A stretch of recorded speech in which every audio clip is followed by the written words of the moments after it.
Bonjour, moi c'est Émilie, randonneuse depuis toute petite. Je parcours la France, à cheval, en canoë, à vélo, à pied. Ici, je vais vous conter mes aventures. C'est parti!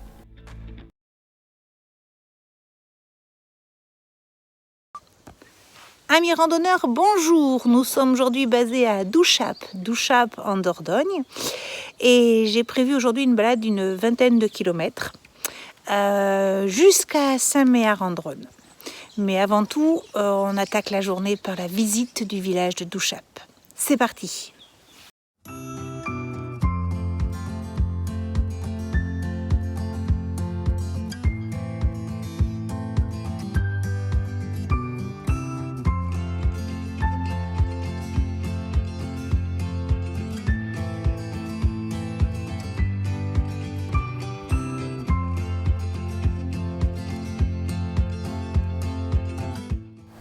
La commune de Douchap est en Ribéracois. Elle s'étend sur 8,68 km².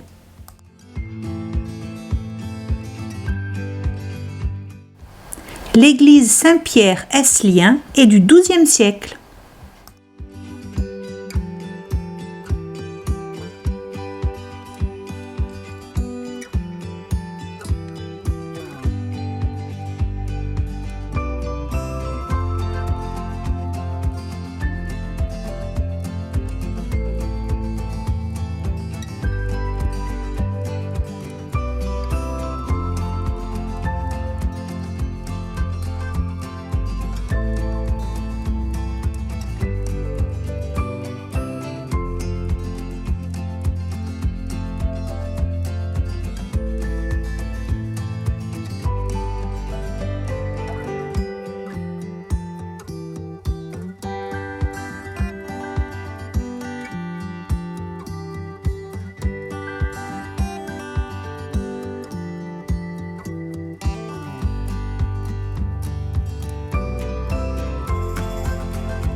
Nous sommes partis sur la boucle des fontaines.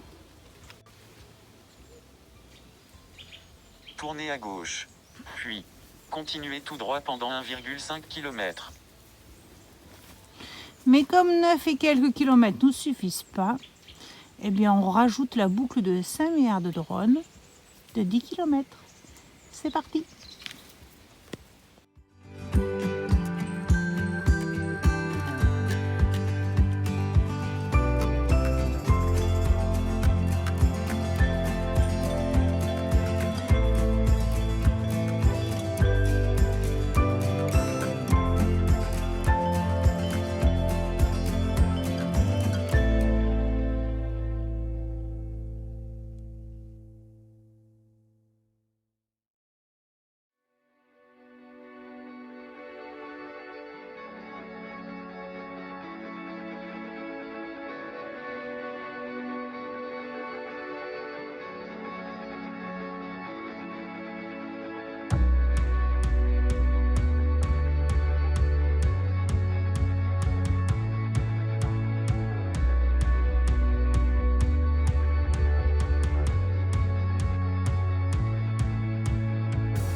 Nous voici à Saint-Méard-de-Dronne. L'église est construite entre le XIe et le XIIe siècle. Elle est fortifiée au début de la guerre de Cent Ans. En 1885, la façade est reconstruite, surmontée d'un clocher.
La fontaine du Moulin Neuf, la légende du lébérou au loup-garou, a fortement marqué les esprits dans tout le Périgord.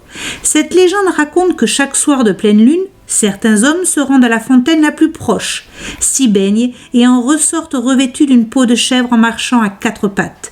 Avant l'aurore, ils doivent avoir ainsi parcouru 7 paroisses. À l'approche du petit jour, ils reviennent à leur fontaine, déposent leur enveloppe blanche et rentrent chez eux. On dit même que l'on peut reconnaître un lébérou quand il n'est pas sous son enveloppe, car ses doigts sont un peu plats et il a quelques poils dans le creux de la main. Voici la fontaine du Maine.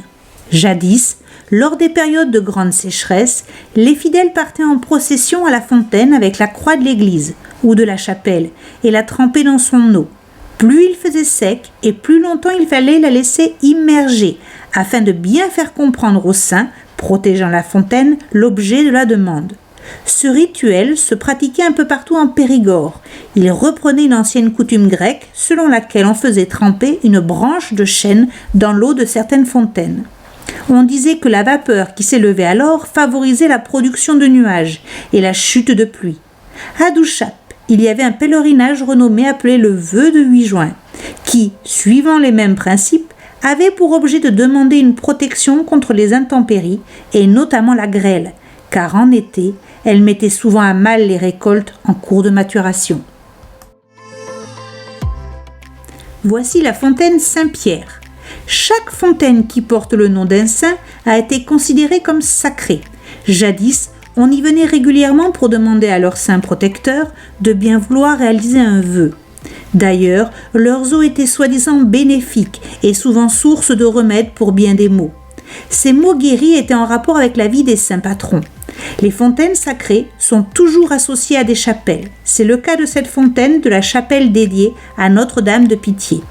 Il y a encore quelques années, cet endroit faisait l'objet de 2 pèlerinages importants. Celui du 8 juin, qui avait pour objet de demander une protection contre les intempéries, et surtout celui du 14 et 15 août, auquel les fidèles venaient nombreux pour vénérer la Vierge Marie.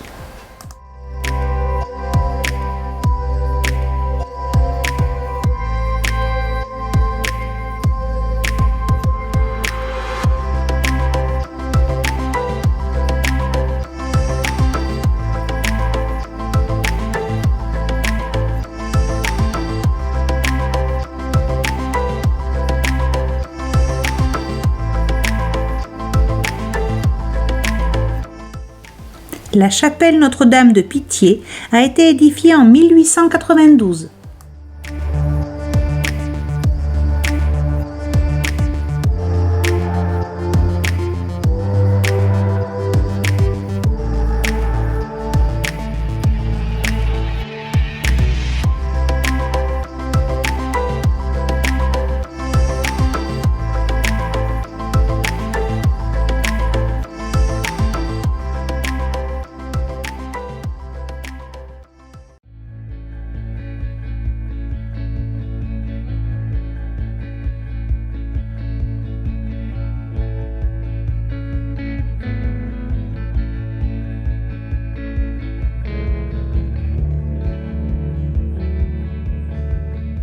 Qu'est-ce que c'est? Amanite des Césars, plus communément appelée orange. Ça se mange? Excellent. Là, t'as des cèpes.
Voici la fontaine de la grange.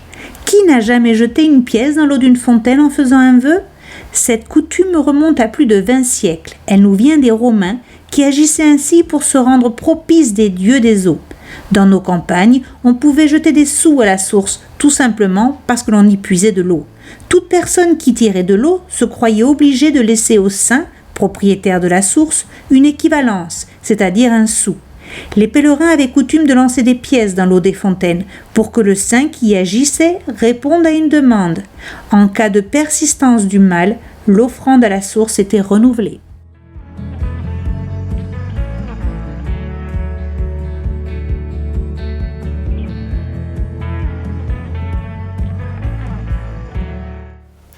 Voici la fontaine de la Roche et la légende de la pratique des épingles.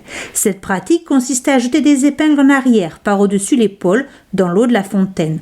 La façon dont elles tombaient et se croisaient en arrivant au fond de l'eau en disait long sur ce qui se préparait. Si une croix se formait au fond sur le sable, le mariage aurait lieu dans l'année. La réussite valait des compliments et des jalousies aimables. Mais si les épingles divergeaient, la tentative pour accrocher la chance était renouvelée jusqu'au succès.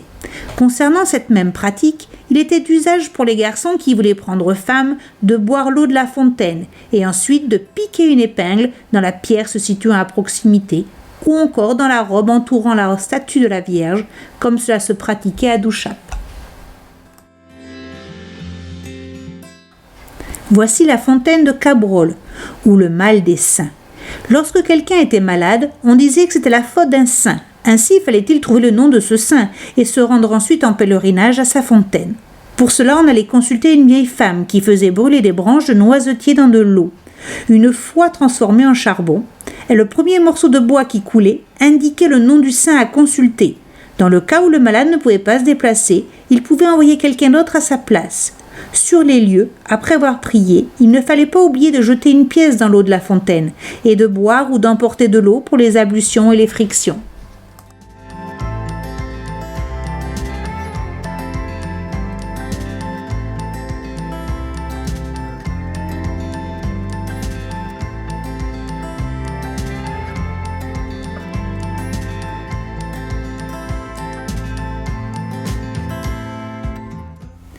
La fontaine du clos de la Fayoulette.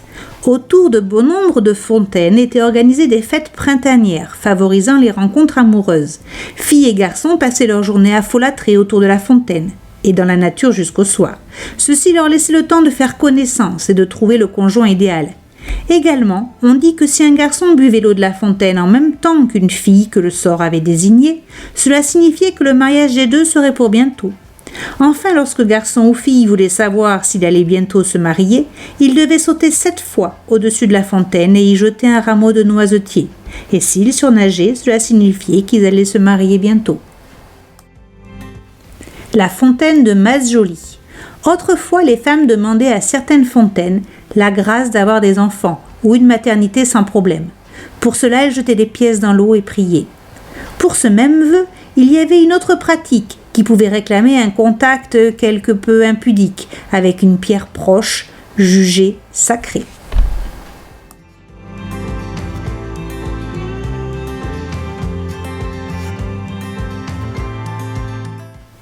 La fontaine de Chabreterre. Il y avait jadis un rituel aux fontaines concernant les volailles. Les fermières désirant tenir beaucoup d'œufs faisaient l'offrande d'un morceau de pain, à minuit, le soir de la Saint-Sylvestre, à la fontaine. Elles faisaient ensuite manger les restes de ce morceau aux poules, et ainsi on dit qu'elles pondaient généreusement. De la même façon, on pouvait également déposer au soleil levant un œuf sur la margelle de la fontaine.